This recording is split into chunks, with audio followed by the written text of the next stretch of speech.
Yang kelima, yang orang mengakibatkan bisa jadi sombong, yaitu adalah keturunan Arab. Nah, karena nyaman keturunan Arab bisa patah belakang. Laisal fata may yaqulu kana abi walakinnal fata may yaqulu ha anada. Bukanlah, kata Rasul, orang yang istimewa itu, bukanlah orang yang hebat itu orang yang membanggakan leluhur dan keturunan. Tetapi orang yang hebat itu ialah dia bisa ke dirinya sendiri. Ha anada, ini aku siap pakai. Datuk Kubahari hafal Quran kan? Kalau panenian saurang abda ubis tuh sini sambil ma ayam aja, tikar puron aja hafal sih deh. Itu datu nini ikam. Toh, nang bakobo di ana tah. Nih anak kemanakannya tah lah, mamagina ko nin tata. Juga mamagina ikam bakagamat, ikam pang bakagame.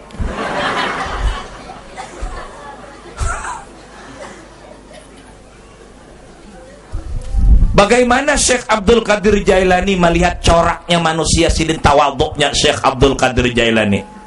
Menurut Syekh Abdul Qadir Jailani, manusia ini terbagi jumlahnya 7. Nang kita temui hari-hari itu 7. Maka yang 7 itu adalah lebih hebat dia daripada aku. Ya Allah. Yang 7 itu lebih hebat dia daripada aku. Nang kita temui pertama orangnya alim.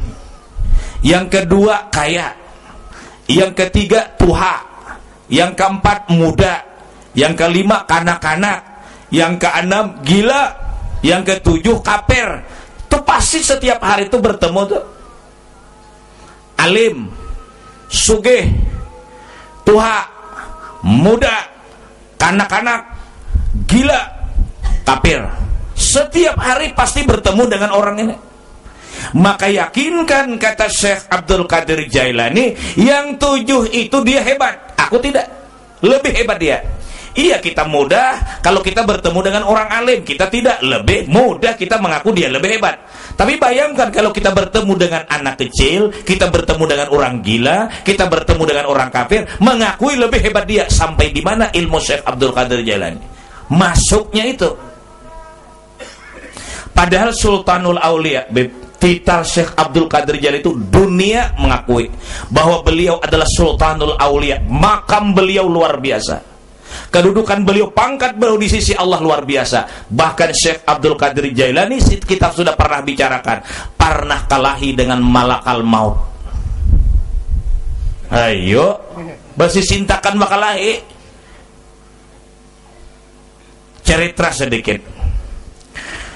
Pada ketika Syekh Abdul Qadir Jailani sedang majlis taklim, beliau tanpa kontak daripada perkataan beliau, tanpa kontrol, karena jazabah ilahiyah langsung datang dari Allah. Dalam pengajian seluruh yang hadir, pengajian Syekh Abdul Qadir Jailani lebih puluhan ribu satu kali. Waduh, timbul pertanyaan, di zaman dulu kan tidak ada alat pengeras suara, yang hadir puluhan ribu. Salah satu di antara karamat Syekh Abdul Qadir Jailani, orang yang banyak itu di mana aja, di ujung mana aja, mendengar seperti beliau di depan. Karamat beliau. Jadi yang di ujung sana sama di depan Syekh Abdul Qadir Jailani, suara tuh menyatu. Dan satu lagi karamat beliau, yang hadir di majelis taklim beliau itu, yang tuli pun waktu itu mendengar. Ada istirahatnya tuli. Tapi setelah pulang dari majelis itu, tuli pulang.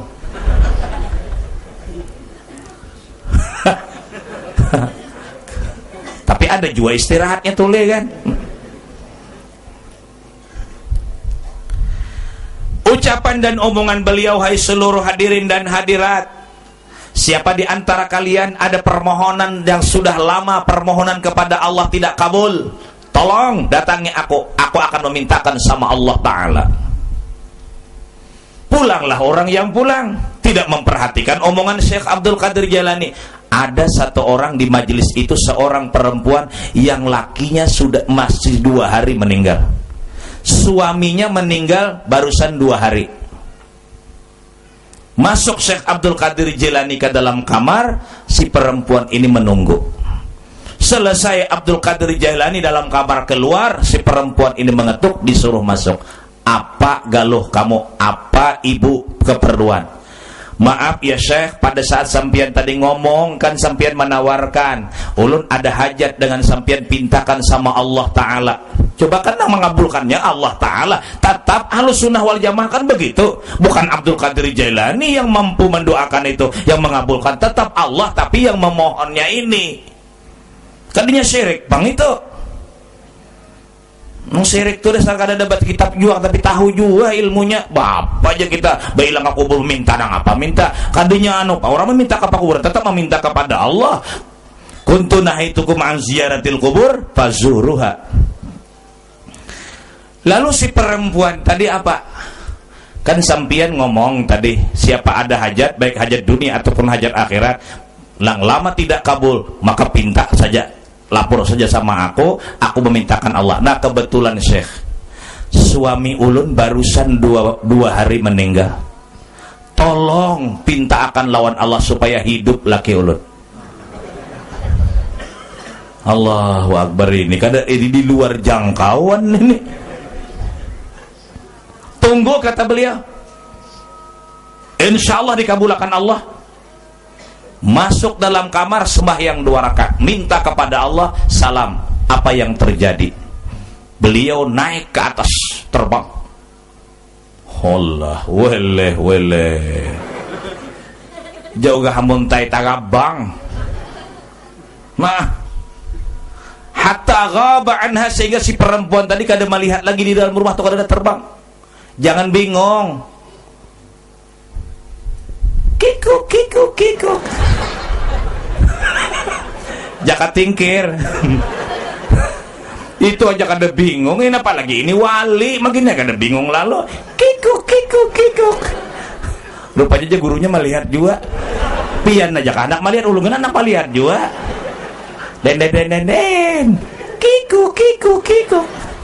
Muar banget aja kok nang parut ganal nih anak makan terus gau ya. Kikuk aja kan hafal ulun. Rupanya nonton seberataan juga. Nang mana tertawa tuh nonton berataan tuh kan habis seberataan ya. Kikuk.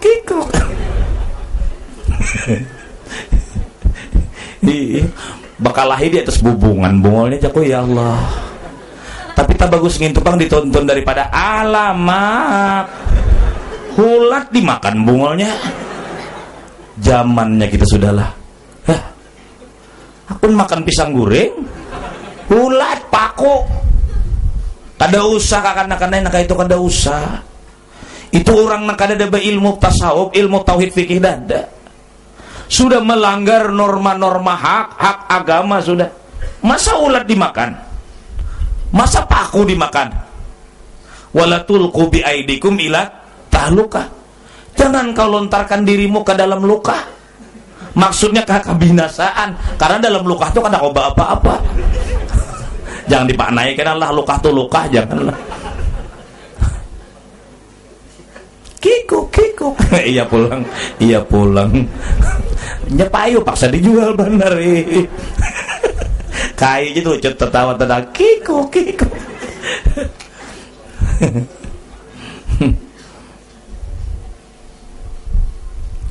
Menemui malakal maut di langit. Di langit yang ke-7 bertemu dengan malakal maut. Dalam riwayat roh yang dicabut malakal maut itu 3 hari dalam kantongnya dulu. Bakantong sih dia. Lalu Syekh Abdul Qadir Jailani bilang, "Hei malakal maut, bawa ke sini roh si Ano bin si Ano." Kata malakal maut, "Apa urusan nenek? Kau tahu nggak fungsi aku sebagai seorang malaikat la ya'sunallaha ma amarahum ma yaf'aluna ma yu'marun. Aku tidak berbuat terkecuali atas dasar perintah dari Allah Ta'ala. Mencabut roh itu bukan sembarang, bukan semau aku, itu perintah Allah. Ngapain saya kamu?" Oh, rupanya malakal maut orang Jakarta ya. Pokoknya kata Syekh Abdul Qadir Jailani, bawa ke sini. Jangan banyak ngomong, bawa ke sini. Pokoknya aja malakal maut tidak mau. Pokoknya kata Syekh, bawa ke sini. Ini keduanya pokoknya, modalnya sudah nggak tahan lagi ini. Lingah malakal maut. Rupanya lingah melihat, kenapakah? Cap ke kantong, cap, tarik, tak, acak, carik, robek kantong malakal maut. Itu ada kitab yang membicarakan menyalahkan itu kan ada isi kitabnya. Masa orang negara tapi menyalahkan tuh, salahkan jaka tingker tuh, jaka tarut tuh, ini salahkan itu dulu. Nah apa menyalahkan orang wali itu kada bingung kita.